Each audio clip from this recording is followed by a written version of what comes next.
না, এটা তো আমরা আসলে বলতে পারবো না কারা মারছে। পুরো শত্রুতা তো অবশ্যই। কারণ কোর্টে যেহেতু হাজিরা দেয় তার পুরো শত্রুতা আছেই। না, আমরা তো বিচার চাই, সুবিচার চাই।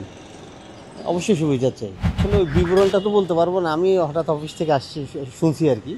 আমাকে আমার আরেক ফ্রেন্ড ফোন দিছে। বলতেছে স্ক্রলে এরকম দেখছিলাম, এরকম তারিক সাহেব মামুন এরকম মারা গেছে। এটা কি তোর ফুফাতো ভাই মামুন কিনা? আমি বলছি মামুন তো কোর্টে হাজিরা দিতে যা হইতেও পারে। পরে আমি তার বোনকে ফোন দিলাম, আমার ঘরতো বোনকে ফোনে বলে হ্যাঁ ভাই একটা কথা সত্য, তাকে ওখানে গুলি করা হয়েছে। না, এটা তো আমরা আসলে বলতে পারবো না কারা মারছে।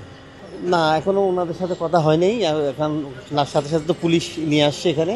আনার পর এখন মর্গে আপনার শ্রুতাল রিপোর্ট দেখবে।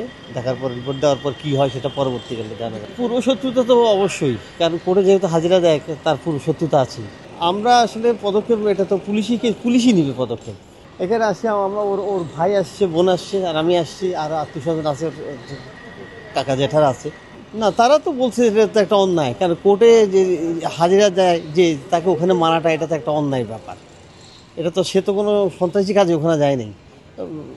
আইনি পদক্ষেপভাবে কোর্টে তার হাজিরা হয়, কোর্টে হাজিরা দিতে আসে, যায়। এই পথে এই কার্যক্রমটা হয়েছে আর কি। না, আমরা তো বিচার চাই, সুবিচার চাই। অবশ্যই সুবিচার চাই।